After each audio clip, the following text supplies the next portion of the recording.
रूस और यूक्रेन के बीच जंग कब अपने अंजाम पर पहुंचेगा ये बता पाना बेहद मुश्किल है, लेकिन इसी बीच रूस के सैनिकों से जुड़ी एक अहम खबर सामने आ रही है। ये खबर यूक्रेन पर जीत के पुतिन के सपने का झटका लग सकती है। रूसी भाषा के एक अखबार ने दावा किया है कि यूक्रेन के खिलाफ जंग लड़ रहे रूसी सैनिकों के पास सुविधाओं की कमी है, उन्हें सही से खाना भी नहीं मिल पा रहा है। कुछ दिनों पहले यहां तक खबरें आई थी कि रूसी सेना के एक दस्ते ने लड़ने से इनकार कर दिया था। एक रूसी सैनिक का वीडियो भी वायरल हुआ था जिसमें दावा यह किया गया था कि उन्हें यूक्रेन में मरने के लिए छोड़ दिया गया। अब सवाल यह है कि आधे अधूरे मन से पुतिन के सैनिक ये लड़ाई कैसे जीत पाएंगे। एक रिपोर्ट देखिए आप।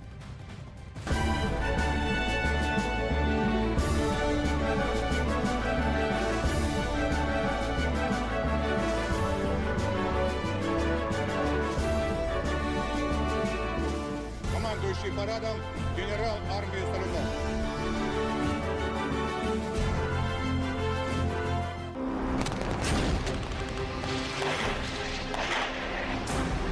दुनिया की दूसरी बड़ी सैन्य ताकत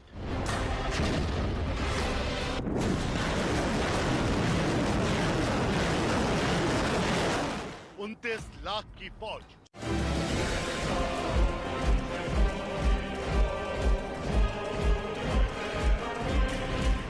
सेना पर खर्च के लिए दुनिया का तीसरा सबसे बड़ा रक्षा बजट।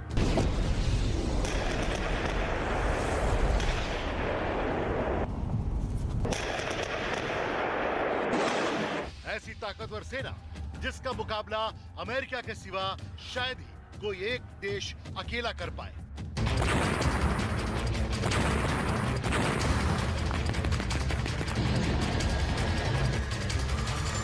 लेकिन क्या ऐसा मुमकिन हो सकता है कि इतनी ताकतवर सेना के जवानों के पास पहनने को जूते ना हो, इतनी बड़ी सेना के सैनिकों के पास बुलेट प्रूफ जैकेट्स ना हो, इतनी प्रतिष्ठित आर्मी के जवानों के पास जंग लड़ने वाले हेलमेट ही ना हो, इतने बड़े रक्षा बजट वाली सेना के जवान टी शर्ट और पैंट के लिए मोहताज हो। मशहूर लेखक शेक्सपियर की एक बड़ी चर्चित लाइन है, all that glitters are not gold. मतलब ये कि हर चमकती चीज सोना नहीं होती। पुतिन की सेना को लेकर के भी कुछ ऐसे ही दावे किए जा रहे हैं। मतलब ये कि पुतिन की सेना जितनी ताकतवर दिखती है, असल में जवानों को मिल रही सहूलियत को लेकर सवाल उठा। दावा है कि रूसी सेना में भर्ती के लिए लोगों को 2 लाख रूबल प्रति महीने का कॉन्ट्रैक्ट, जितना वेतन मिलता है उनमें से एक बड़ा हिस्सा उन्हें युद्ध के लिए पोशाक और हेलमेट खरीदने में खर्च कर देना पड़ता है। मिसाल के तौर पर इस रिपोर्ट में एक बुलेट प्रूफ जैकेट की कीमत 70,000 रूबल बताई गई है, यानी भारतीय रुपए में करीब 88,000 रुपए। आर्मी हेलमेट की कीमत 10,000 रूबल यानी करीब 13,000 रुपए। एक स्टैंडर्ड जूते की कीमत 5,000 रूबल यानी 6300 रुपए। एक टैक्टिकल जैकेट की कीमत 5 से 10,000 रूबल यानी 6,000 से लेकर 12,000 रुपए तक।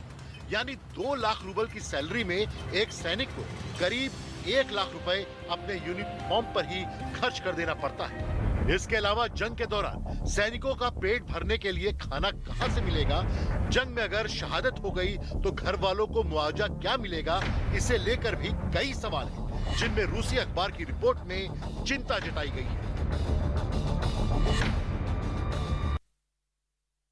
यूक्रेन लगातार दावा कर रहा है कि उसने इस युद्ध में 20,000 से ज्यादा सैनिकों को मार गिराया है।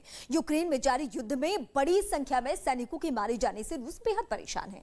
यूक्रेन से युद्ध जीतने के लिए पुतिन ने नया प्लान तैयार किया है। वो प्लान क्या है ये इस वक्त हम आपको डिटेल बताते हैं। रूस सैनिकों के लिए रिटायरमेंट उम्र खत्म करने की तैयारी में है। करीब 3 महीने की जंग में बड़ी संख्या में रूसी सैनिकों की मौत हुई है। यूक्रेन युद्ध की वजह से सैनिकों की कमी को देखते हुए फैसला ये लिया गया है।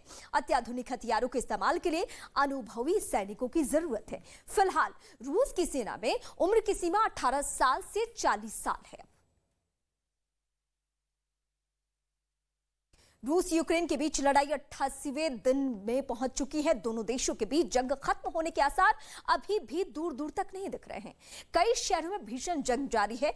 लोहांस्क की हम बात करें तो लोहांस्क के 2 इलाकों पर कब्जे के लिए रूस लगातार बमबारी कर रहा है और ये इस वक्त हम आपको बता रहे हैं, मैप दिखा रहे हैं कि कहां कहां अभी भी, यानी 88 दिन इस युद्ध को हो चुके हैं, लेकिन 88 दिन में कहां कहां युद्ध की स्थिति अभी भी बहुत ज्यादा है। तो आप ये एक बार फिर से यूक्रेन का मैप देख रहे हैं और यूक्रेन के मैप में आप देखिए क्या क्या है। ये खार्किव जिसके बारे में आपने हजारों दफा सुना सुना होगा कि इस खार्किव को कितना टारगेट किया जा रहा है, यानी लगातार इस पे बमबारी गोलीबारी इसलिए की गई क्योंकि कीव के बाद अगर आर्थिक तौर पे किसी इलाके से मजबूती मिलती है यूक्रेन को तो वो खार्किव है। अब हम आपको दिखाते हैं इज्यूम रुबिस ने यहां भी उसी तरीके से ताबड़तोड़ बमबारी, लेकिन ये मारियोपोल की स्थिति को समझिए। मारियोपोल को लेकर अब रूस का दावा क्या है? रूस कह रहा है कि ये मेरे पास पूरी तरीके से कंट्रोल में है, कब्जे में है। हालांकि यूक्रेन इसको लेकर क्या अलग अलग कमेंट कर रहा है, इस पे भी हमारी निगाहें। लुहांस्क और डोनेट्स्क हम आपको इसलिए दिखा रहे हैं क्योंकि यहीं से शुरुआत हुई थी। ये दो वो इलाके हैं जहां पे बहुत ज्यादा रूस को मेहनत इसलिए नहीं करनी पड़ी क्योंकि जो रूस समर्थक लोगों की संख्या है वो यहाँ पे बहुत ज्यादा है, और यही वजह कि युद्ध शुरू होने से पहले यहां के लोगों ने क्या किया, उन्होंने रूस को सपोर्ट भी किया, और वहां पे क्या कदम उठाया गया, ये कि इसको आजाद मुल्क घोषित कर दिया गया। ये इस वक्त हम आपको मैप के जरिए बता रहे हैं कि कहां कहां क्या क्या स्थिति और कहां कहां भीषण जंग की स्थिति बनी हुई है। अभी रूस और यूक्रेन के बीच जारी जंग और भी भीषण होती जा रही है। यूक्रेन के अलग अलग शहरों की इस वक्त हम बात करें तो इन शहरों पर रूसी सेना तबाही और बर्बादी के बरसाते बारूद का कहर जारी है। यूक्रेन के मैदानी जंग में क्रूज से लेकर हाइपरसोनिक मिसाइलें और वैक्यूम बम से लेकर मैग्नीशियम बम तक का इस्तेमाल हो चुका है। बावजूद इसके ये जंग किसी अंजाम तक नहीं पहुंचती दिख रही है, और इसकी सबसे बड़ी वजह क्या है? यूक्रेन को अमेरिका से मिल रहे वो हथियार जिनके दम पर यूक्रेनी सेना रूस के खिलाफ इतनी लंबी जंग लड़ पा रही है। और अब अमेरिका यूक्रेन को वो हथियार देने वाला है जिसके बाद काला सागर इलाके में रूसी नौसेना का जीना मुहाल हो जाएगा।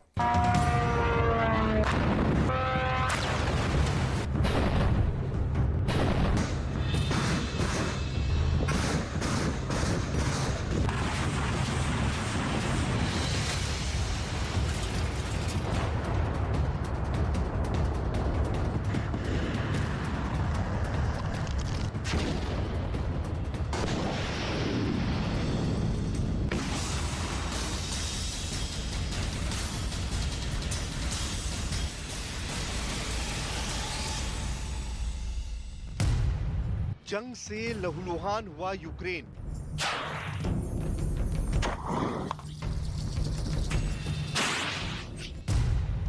हथियारों की प्रयोगशाला बना यूक्रेन।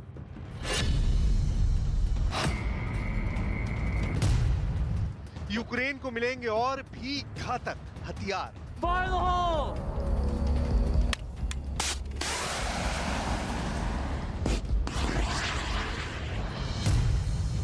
महायुद्ध के महाविनाशक हथियार।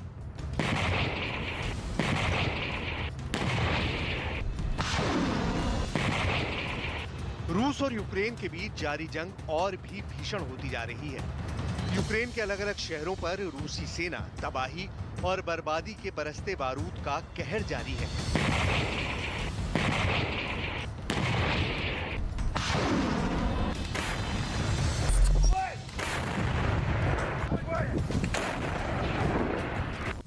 करीब 3 महीने की जंग के बाद यूक्रेन की सेना भी रूसी फौज को भारी नुकसान पहुंचा रही है। इस जंग में क्रूज मिसाइलों से लेकर हाइपरसोनिक मिसाइलें और वैक्यूम बम से लेकर मैग्नीशियम बम तक का इस्तेमाल हो चुका है। बावजूद इसके जंग किसी अंजाम तक पहुंचती नहीं दिख रही है, और इसकी सबसे बड़ी वजह है यूक्रेन को नेटो देशों और खासकर अमेरिका से मिल रहे वो हथियार जिनके दम पर यूक्रेनी सेना रूस के खिलाफ इतनी लंबी जंग लड़ पा रही है। अमेरिका समेत दुनिया के कई देशों ने यूक्रेन को ऐसे घातक हथियार मुहैया कराए हैं जिनकी बदौलत यूक्रेन को रूस के जमीनी और हवाई हमलों का जवाब देने में काफी मदद मिली। यूक्रेन की सरजमी पर रूसी सेना के बढ़ते कदमों को रोकने के लिए अमेरिका ने एक बार फिर यूक्रेन की तरफ मदद का हाथ बढ़ाया है। अमेरिका ने यूक्रेन को एंटी शिप मिसाइल देने की तैयारी कर ली है ताकि समंदर में भी यूक्रेन रूस को जवाब दे पाए। ब्रिटिश रक्षा मंत्रालय का दावा है कि अभी भी ब्लैक सी में रूस की सबमरीन और 20 जंगी जहाज मौजूद हैं। अगर यूक्रेन अमेरिका से मिलने वाली एंटी शिप मिसाइलों का इस्तेमाल करता है तो फिर वो रूस के जंगी जहाजों को निशाना बनाएगा। ऐसे में रूस के राष्ट्रपति व्लादिमीर पुतिन को मजबूरन अपने जंगी जहाजों को वापस बुलाना पड़ सकता है।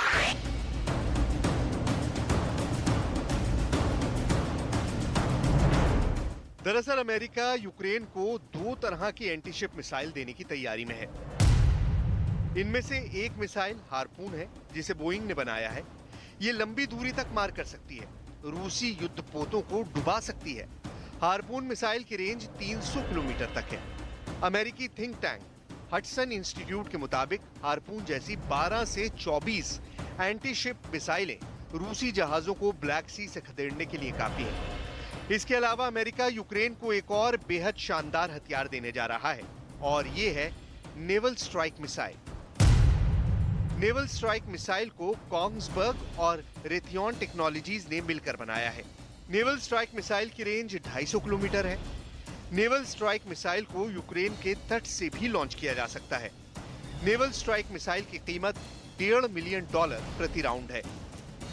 जाहिर सी बात है, नए हथियारों के मिलने के बाद यूक्रेन की सेना रूस के खिलाफ पहले से बेहतर तरीके से जंग लड़ पाएगी। इसका दूसरा मतलब ये निकलता है कि अब ये जंग रूस की सेना के लिए और भी मुश्किल होने वाली है।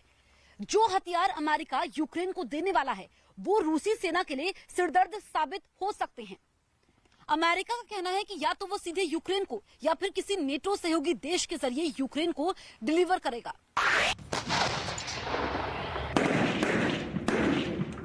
अमेरिका के रुख को देखकर लगता है कि वो भी चाहता है कि रूस और यूक्रेन के बीच जारी ये जंग और लंबी चले। अमेरिका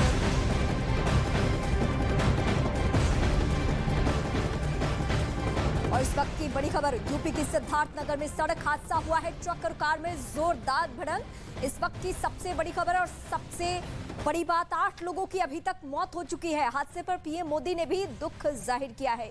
यूपी के सिद्धार्थनगर से हम आपको ये खबर बता रहे हैं, जहां पर मृतकों के परिजनों को 2-2 लाख रुपए का मुआवजा और घायलों को 50-50 हजार की मदद राशि पहुंचाई जाएगी।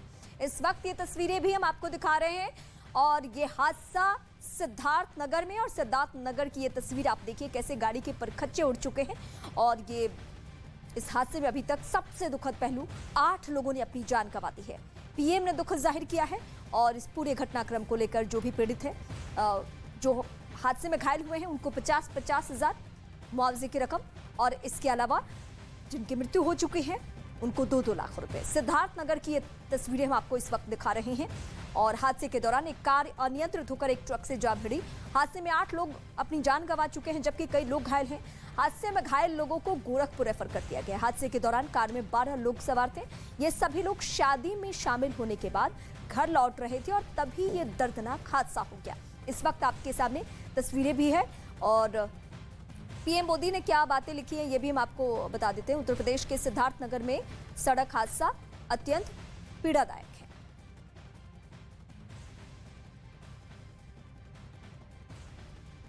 भारत की बड़ी financial subscription service money control pro special offer के साथ अपनी 3री वर्षगांठ मना रही है। रोजाना सिर्फ ₹1 में मनी कंट्रोल प्रो सब्सक्राइब करें और 1 लाख रुपए से ज्यादा के ऑफर पाएं। केंद्र सरकार का महंगाई को लेकर बड़ा फैसला। पेट्रोल ₹9.5 और डीजल ₹7 हुआ सस्ता। पीएम ने ट्वीट कर कहा, हमारे लिए लोग सबसे पहले। उज्ज्वला योजना से जुड़े करीब 9 करोड़ लाभार्थियों को भी केंद्र सरकार का तोहफा। हर सिलेंडर पर ₹200 की सब्सिडी का ऐलान। किसानों के लिए भी 1,10,000 करोड़ की मदद का ऐलान।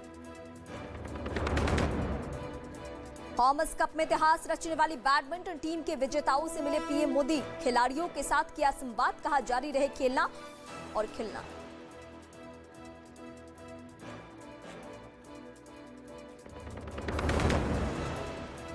की दी गई धमकियों की उसे जरा भी परवाह नहीं। वहीं रूस ने फैसला किया कि वो नेटो की विस्तार की नीति का जवाब नए मिलिट्री बेस बनाकर देगा। रूस को कमजोर करने के लिए नेटो लगातार चाल चल रहा है। उसने रूस के 2 पड़ोसी देशों स्वीडन और फिनलैंड को उसका दुश्मन बना दिया, क्योंकि कहा जा रहा है कि नेटो के झांसे में आकर ये दोनों देश उसका हिस्सा बनने को तैयार हो गए, जिससे रूस का खून खौल उठा। पुतिन ने ठान लिया कि वो ईंट का जवाब पत्थर से देंगे। उन्होंने पहले 2 टूक बोल दिया कि वो स्वीडन और फिनलैंड का 10 सेकंड में यूक्रेन जैसा हाल कर सकते हैं, और फिर उन्होंने रूस के पश्चिमी हिस्से में नए मिलिट्री बेस बनाने की तैयारी कर ली। यूक्रेन रूस के पश्चिम में है, जहां पुतिन की सेना तांडव कर रही है, और अब वो इसी दिशा में यानी पश्चिमी रूस में नए सैन्य ठिकाने बनाने जा रहे हैं, जिसका सीधा संकेत यह है कि रूस यूक्रेन में हार नहीं मानेगा।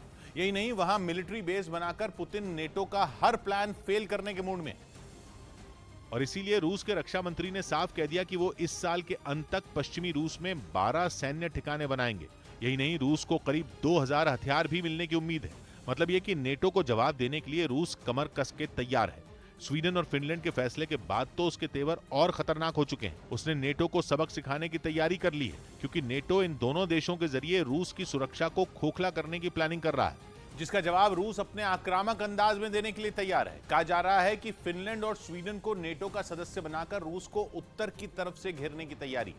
कहा जा रहा है कि रूस को डर है कि उसकी आर्थिक राजधानी कहा जाने वाला शहर सेंट पीटर्सबर्ग भी सुरक्षित नहीं रहेगा। फिनलैंड बाल्टिक सागर के किनारे बसा देश है। ऐसे में अगर नेटो चाहे तो एस्टोनिया और फिनलैंड के बीच नाकेबंदी कर रूस को घेर सकता है, और इस वजह से बाल्टिक सागर में रूस का आना जाना मुश्किल हो सकता है। यही नहीं, इससे रूस के समुद्री रास्ते से होने वाले व्यापार पर भी असर पड़ेगा, और रूस इसी वजह से नहीं चाहता कि नेटो उसकी उत्तरी सीमा तक पहुंचे। उधर खबर है कि काला सागर में रूस की घेराबंदी को तोड़ने के लिए अमेरिका यूक्रेन को आधुनिक एंटी शिप मिसाइलें देगा, क्योंकि यूक्रेन लगातार आरोप लगा रहा है कि समुद्री सीमा को पूरी तरह से रोककर रूस उसे तगड़ा नुकसान पहुंचा रहा है, जिसकी वजह से न तो यूक्रेन तक कुछ पहुंचना आसान है, न ही यूक्रेन से अनाज बाहर जाना। और पश्चिमी मीडिया ने दावा किया कि काला सागर में रूस के चक्रव्यूह को तोड़ने के लिए अब अमेरिका ने यूक्रेन को हार्पून और नेवल स्ट्राइक मिसाइलों से लैस करने की तैयारी कर ली है, जिनमें हार्पून मिसाइल को तो दुनिया भर में सबसे घातक एंटी शिप मिसाइल माना जाता है। और ये समंदर में गश्त कर रहे बड़े से बड़े युद्धपोत को सटीक निशाना साधकर तबाह कर सकती है। इन्हें एयरक्राफ्ट की मदद से भी दागा जा सकता है और जमीन पर मौजूद लॉन्चर की मदद से भी। यही नहीं, इन्हें युद्धपोत और पनडुब्बी से भी लॉन्च किया जा सकता है। ऐसे में अगर यूक्रेन को ये घातक मिसाइलें मिल गईं तो रूस की टेंशन बहुत ज्यादा बढ़ सकती है, क्योंकि इन मिसाइलों की रेंज 300 किलोमीटर तक है। मतलब इनकी मदद से यूक्रेन के समुद्री तट से काला सागर में मौजूद रूसी युद्धपोतों को आसानी से निशाना बनाया जा सकता है। इन मिसाइलों में मौजूद एक्टिव रेडार गाइडेंस सिस्टम दुश्मन के जहाज पर सटीक निशाना साधने में मदद करता है, और पश्चिमी मीडिया के मुताबिक अमेरिका को उम्मीद है कि ये मिसाइलें रूस को काला सागर से अपने युद्धपोत वापस बुलाने के लिए मजबूर कर सकती हैं, जहां यूक्रेन का रास्ता रोकने के लिए रूस ने करीब 20 जंगी जहाज तैनात किए हैं। और अगर काला सागर में रूस की घेराबंदी खत्म हो गई तो यूक्रेन से दूसरे देशों को अनाज भेजने का रास्ता खुल जाएगा। पूर्वोत्तर के राज्यों पर आया बाढ़ का संकट कम होने की बजाय और बढ़ गया। पहले से मौसम विभाग ने तेज बारिश का अनुमान लगाया था, जो सही साबित हुआ। सबसे ज्यादा मुसीबत असम को झेलनी पड़ रही है। असम के 29 जिले बाढ़ से प्रभावित हैं, जिनमें होजाई जिले की हालत सबसे खराब बताई जा रही है। होजाई में सड़कें, मैदान, स्कूल, अस्पताल सब कुछ पानी में डूबे हैं। फसलें तबाह हो चुकी हैं और लोगों को मदद की दरकार है। बहुत सारे गांव खाली हो चुके हैं। वहां इतना पानी भरा है कि सिर्फ नाव के जरिए ही गांवों में पहुंचा जा सकता है। हमारी टीम जब इन गांवों में पहुंची तो दूर दूर तक सन्नाटा पसरा दिखा।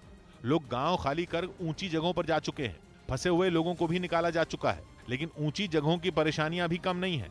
वहां पानी तो कम है, लेकिन ऐसी जगह टापू बनी हुई है। पीने का पानी, अनाज, दवाएं, लोगों के पास कुछ भी नहीं है।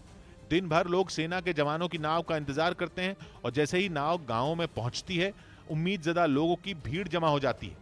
दूसरी तरफ असम का नगांव जिला भी बेहाल है। 2 दिन से वहां पानी लगातार बढ़ रहा है। नगांव जिले के सैकड़ों गांवों को खाली करवाया जा चुका है, और ब्रह्मपुत्र नदी का पानी अब रिहायशी मोहल्लों में पूरी रफ्तार से बहता दिख रहा है। पानी जिस तरह से बढ़ रहा है, ऐसे में इस इलाके के रहने वाले लोग रहेंगे कहां और खाएंगे क्या, ये सबसे बड़ी समस्या है। कुछ मोहल्ले तो ऐसे हैं जिनसे बाहर निकलना खतरनाक है। पानी की ताकतवर लहरें इंसान को अपने साथ बहा कर ले जा सकती हैं। इसलिए लोगों ने रबड़ के पाइप को बांध दिया है, जिसका सहारा लेकर लोग किसी तरह बाहर तक पहुंच पाएं। बाहर अगर निकलना है तो इसी पाइप के सहारे आप बाहर निकल सकते हैं। ये पानी लोगों की परेशानियां इसलिए बढ़ा रहा है क्योंकि बारिश अभी कुछ दिन और होने का अनुमान है, जबकि हालात पहले से ही बिगड़ चुके हैं। राहत और बचाव के काम में लगी एजेंसियों के लिए लोगों तक पहुंचना भी मुश्किल हो रहा है, जिसकी सबसे बड़ी वजह यह है कि बाढ़ से प्रभावित लोगों की गिनती अब लाखों में है। और बहुत सारे लोग तो ऐसे हैं जो सड़कों पर ही रहने के लिए मजबूर हो गए हैं। नगांव के इस मोहल्ले में सड़क के एक तरफ लोगों के घर थे जो पानी में पूरी तरह डूब चुके हैं। सड़क के दूसरी तरफ मैदान है, लेकिन वहां भी पानी कई फीट तक जमा है। सड़क कुछ ऊंची जरूर है, लेकिन वहां भी पानी पहुंचना शुरू हो चुका है। घर का सामान लेकर लोग सड़क पर ही जमे हैं और छोटे छोटे जुगाड़ के तटबंध बनाकर पानी को रोकने का इंतजाम कर रहे हैं। हालत यह है कि रसोई का सारा सामान और बिस्तर समेत पूरी गृहस्थी लेकर लोग सड़क पर जमे हैं। जबकि तनाव इसलिए ज्यादा है क्योंकि सड़क का भी ज्यादा देर तक सुरक्षित रहना मुश्किल है। अभी तो पानी आ रहा है, कोई कमता नहीं है। दूसरी तरफ ऐसे इलाके जिन्हें लोग खाली कर चुके हैं, वहां तो नदियां बेहद गुस्से में हैं। पानी इस रफ्तार से बह रहा है जैसे दीवारों को तोड़कर अपने साथ ले जाने पर तुला हो। जहाँ पर हम अभी मौजूद हैं, यहाँ पर भी काफी करंट है। नगांव को बाकी राज्य से जोड़ने वाले हाईवे का ऐसा कुछ हिस्सा है जहां पानी नहीं पहुंचा है, इसलिए हाईवे पर बड़ी संख्या में लोगों ने अपने सामान के साथ डेरा डाल दिया है। मतलब ये कि हाईवे किसी रिहायशी बस्ती जैसा दिखने लगा है। ऊपर से ऐसी भयंकर आपदा के बीच भी लोगों का सेल्फी का बुखार नहीं उतर रहा। बाढ़ के बीच कुछ लड़कों का सेल्फी लेने का वीडियो सामने आया। सेल्फी लेने के चक्कर में इनकी जान पर आफत आ गई, क्योंकि जिस पानी के बीच उतरकर ये सेल्फी ले रहे थे उसकी रफ्तार के बीच खुद को संभाल नहीं पाए। लहरें लड़कों को बहाती हुई अपने साथ ले जाने लगी। हालांकि उसी वक्त कुछ लोगों ने इन्हें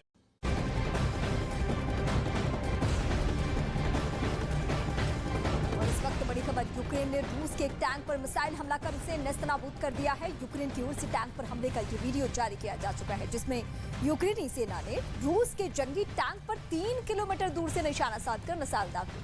हमले के बाद टैंक में धमाका हुआ और पूरी तरीके से बर्बाद हो गया।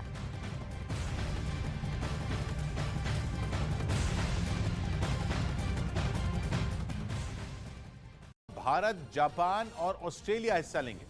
कहा जा रहा है कि चीन इस बैठक से पहले घबराया हुआ है और उसकी घबराहट जापान के मिसावा एयरफोर्स बेस पर हुए साझा अभ्यास से और बढ़ सकती है, जहां जापान और अमेरिका के लड़ाकू विमानों ने एलिफेंट वॉक की। मतलब दोनों देशों के लड़ाकू विमान हाथियों के झुंड की तरह रनवे पर खड़े हुए और फिर उड़ान भरी। इस खास तरह के फॉर्मेशन में एक साथ लड़ाकू विमान बड़ी संख्या में खड़े होते हैं और फिर 10 से 15 सेकंड के गैप पर टेक ऑफ करते हैं। मतलब ये कि पहला विमान उड़ने के करीब 15 सेकंड बाद दूसरा लड़ाकू विमान रनवे से उड़ता है और आसमान में अपने करतब दिखाता है। जापान और अमेरिका के साझा अभ्यास में भी विमानों ने एक साथ कई तरह के फॉर्मेशन बनाते हुए उड़ान भरी। जापान और अमेरिका ने जो एलिफेंट वॉक किया, वो शब्द दूसरे विश्व युद्ध के समय आया था, जिसमें उस समय दुश्मन देशों पर बमबारी करने के लिए एक साथ कई लड़ाकू विमान टेक ऑफ करते थे और फिर दुश्मन पर टूट पड़ते थे। एलिफेंट वॉक में विमान हाथी की नाक से पूंछ तक की आकृति में रनवे पर तैनात किए जाते हैं और फिर एक के बाद एक हवा में उड़ते हैं। जापान और अमेरिका ने इसी तरीके से चीन को चेतावनी दी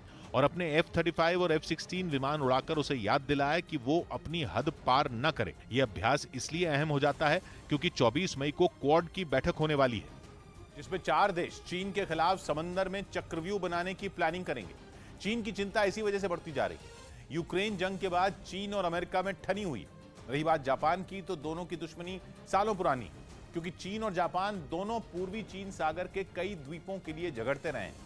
पूर्वी चीन सागर के इन द्वीपों को जापान सेन्काकू और चीन दियायुदा कहता है, जिनकी देखरेख 1972 के बाद से जापान कर रहा है। मतलब इन द्वीपों में जापान का शासन है, लेकिन चीन का कहना है कि इन द्वीपों पर उसका हक है और जापान को पीछे हट जाना चाहिए। लेकिन जापान भी अड़ा हुआ है और उसने अमेरिका के साथ मिलकर चीन को आंखें दिखाई, क्योंकि 1951 को जापान और अमेरिका के बीच 1951 में जापान और अमेरिका के बीच एक संधि हुई थी, जिसमें अमेरिका को जापान में अपनी नौसेना का बेस बनाने का अधिकार मिला था और कहा गया था कि जापान पर हुए हमले को अमेरिका खुद पर हुआ हमला मानेगा और उसकी रक्षा करेगा।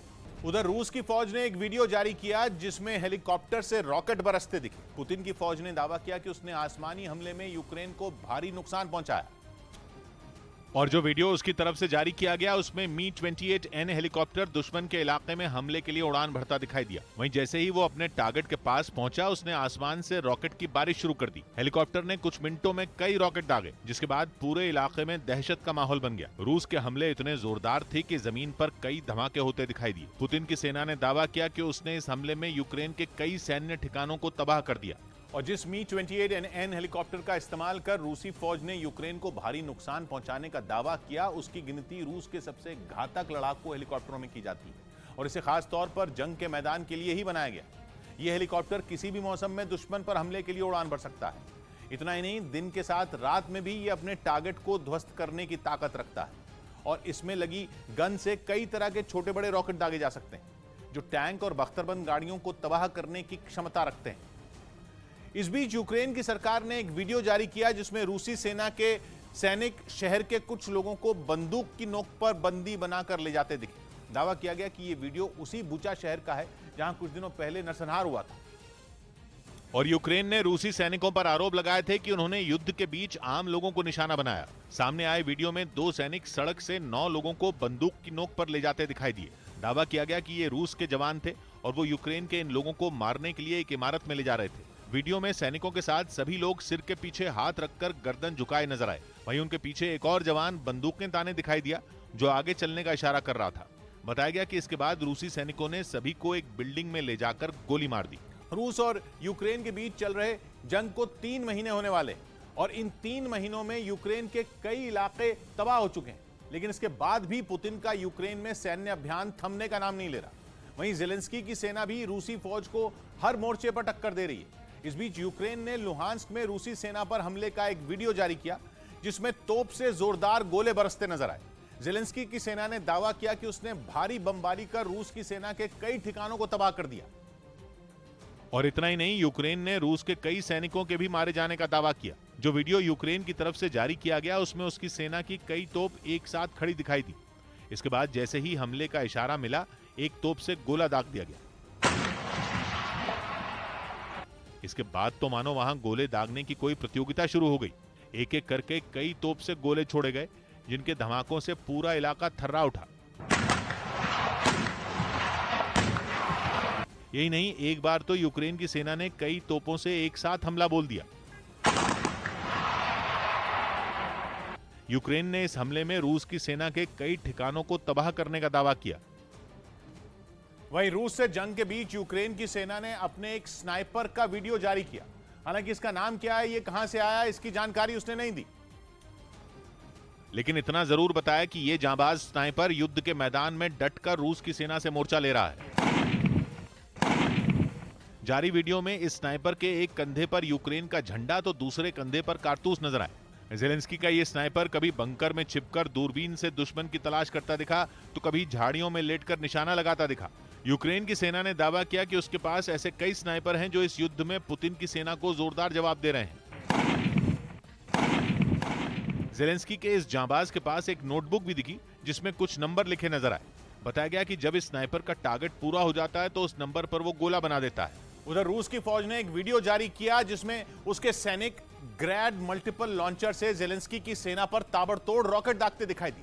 रूस ने यह हमला किस इलाके में किया इसका पता नहीं चल सका, लेकिन दावा किया गया कि इस हमले में यूक्रेन की सेना के कई ठिकाने पूरी तरह तबाह हो गए। इस हमले का जो वीडियो जारी किया गया उसमें पुतिन के सैनिक बेहद खतरनाक और ताकतवर ग्रैड मल्टीपल रॉकेट लॉन्चर से ज़ेलेंस्की की सेना पर हमला बोलते थे। केंद्र सरकार का महंगाई को लेकर बड़ा फैसला। पेट्रोल 9.5 रुपए और डीजल 7 रुपए हुआ सस्ता। पीएम ने ट्वीट कर कहा, हमारे लिए लोग सबसे पहले। उज्ज्वला योजना से जुड़े करीब 9 करोड़ लाभार्थियों को भी केंद्र सरकार का तोहफा। हर सिलेंडर पर 200 रुपए की सब्सिडी का ऐलान। किसानों के लिए भी 1,10,000 करोड़ की मदद का ऐलान। केंद्र सरकार के पेट्रोल डीजल पर एक्साइज ड्यूटी घटाने के बाद केरल, राजस्थान और ओडिशा ने वैट में कटौती का किया ऐलान। आम आदमी को मिलेगी महंगाई से राहत। थॉमस कप में इतिहास रचने वाली बैडमिंटन टीम के विजेताओं से मिले पीएम मोदी। खिलाड़ियों के साथ किया संवाद, कहा जारी रहे खेलना और खिलना। और पूरी टीम को मैं कहूंगा और भी बहुत मेडल लाने हैं और बहुत खेलना है, बहुत खिलना भी है।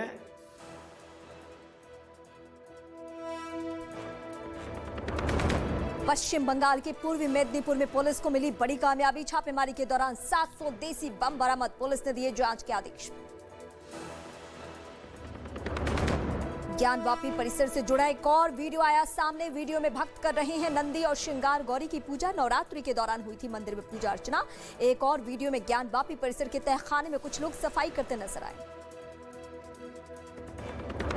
मौसम विभाग का अगले 24 घंटे में असम और मेघालय में भारी बारिश का अलर्ट। असम के बाढ़ में अब भी फंसे हैं 7 लाख लोग। दिल्ली के वसंत विहार में 3 शव बरामद। एक मकान से मां और 2 बेटियों के शव मिले। पुलिस को सामूहिक खुदकुशी की आशंका। मौके से सुसाइड नोट बरामद। क्वाड समिट में हिस्सा लेने के लिए आज जापान रवाना होंगे पीएम मोदी। अमेरिका के राष्ट्रपति जो बाइडेन से भी करेंगे मुलाकात। जापान से क्वाड समिट पर हर खबर न्यूज़ 18 पर सबसे पहले पहुंचने वाले हैं।